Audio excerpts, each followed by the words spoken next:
Those who know must teach. African proverb. Here is the hidden truth. The white society's exploitation of Africans has provided it with an era of which it has flourished most throughout history. Therefore, to allow this era to end would be directly against the interests of the white society, especially given that the white society's dependence on Africa's natural resources is indefinite. Therefore, when the white society's exploitation and subjugation tactics used in the past against black people became no longer socially acceptable with the changing times, thus began tarnishing the white society's global image and resulted in unprecedented unified black protests, white oppressive forces did not abandon those practices. They instead merely developed more covert and sophisticated tactics for continuing the exploitation and subjugation of black people. Unlike the blatant methods used in the past that black people could easily identify, unify ourselves against, and then develop counter strategies to overcome them, today's methods are not as easily recognized nor as easily comprehended by their black victims. The white society now continues its exploitation and subjugation of black people without any black resistance by deploying propaganda campaigns. Presently, white government agents that specialize in psychiatry and propaganda works unrelentingly behind the scenes, perpetually manipulating the collective minds of the black masses. These men govern our minds, molds our opinions, and shapes our perceptions in ways that serves and protects the system of white supremacy. More specifically, these men systematically feeds false propaganda into the collective minds of black people that are deliberately designed to demoralize us, divide us, create black self-loathing, and shifts black collective aggressions away from the white society and redirects it against ourselves.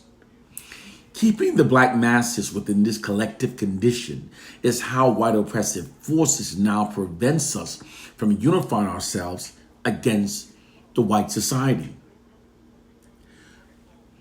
Those demoralizing, divisive propaganda campaigns also attacks the core foundation of what bonds us as a people, and we can then be ruled over forever. It's in fact the real matrix. The real matrix is not a computer simulation. It's not a movie, nor does it have anything to do with a red pill. The real matrix is a prison for the collective minds of black people, created through the white society's monopoly over information that we receive. Regardless of how intelligent people are, if it's possible to control the input into the human mind, it's entirely possible to control what and how people will think. The white society exploits its monopoly over the information and media images that are systematically fed into the collective minds of black people to manipulate black people to think in ways that are against our own interests and that instead serves the interests of the white society. It actually serves and protects the interests of the system of white supremacy. This is the true reason why so many black people now call themselves niggers, perceives our own race as being our worst enemies, and reveres Caucasians in spite of such a brutally horrific history of the contrary. It's also the reason why most black people no longer yearn for black liberation, but instead now only wants a comfortable position within the system of white supremacy. This noted collective mindset that exists among so many black people clearly benefits the white society. It's always by deliberate design whenever the oppressed starts thinking exactly as the oppressors wants them to think. It's far past the time for black people to wake up to the fact that our collective condition has nothing to do with a silly slave syndrome myth, but is instead the direct result of the white society's unrelenting propaganda campaigns. Many black people don't want to admit that the white society's propaganda campaigns against us actually works, because to admit it means confronting our own susceptibilities. But until we acknowledge this fact and then develop counter strategies to overcome those propaganda campaigns, our liberation from white oppressions will be impossible. White social engineering scientists and white propagandists thoroughly studied how the human mind works and how to manipulate the group minds of large targeted populations. They then used that gained knowledge to mentally enslave millions of black people. Those black people who do not critically think never notice their mental chains. These mentally enslaved black people are comprised of businessmen, teachers, doctors, military personnel, lawyers, rappers, actors, athletes, laborers, and many other professions. Although they're the ones we are trying to save, because these black people have been brainwashed to think and behave in ways that serve the system of white supremacy, they are therefore inherently the enemies of those of us that still possesses our correct, proper minds, and that therefore still seeks black liberation. You have to understand that most of these black people are not ready to be unplugged from the matrix.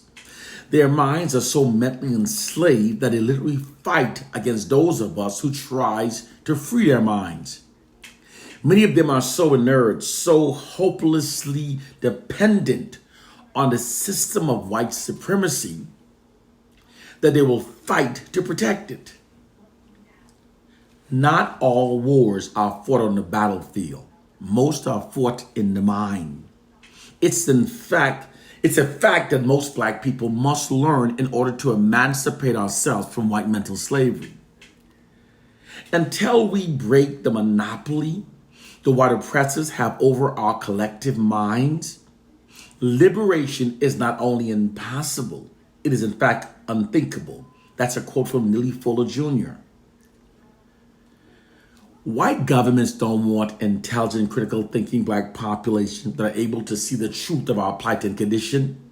They instead only want black populations that are just smart enough to work, pay taxes, fill their sporting arenas, entertain them, and fight within their unjust wars. But black people that are dumb enough to believe that we made the N-word ours and that using it now ridiculously empowers us. Black people that are also dumb enough to believe that a Bible written by the most ungodliest people we've ever encountered contains the true words of God. Also dumb enough to believe that a Bible brutally beaten into the blood-soaked minds of our enslaved ancestors will now set us free.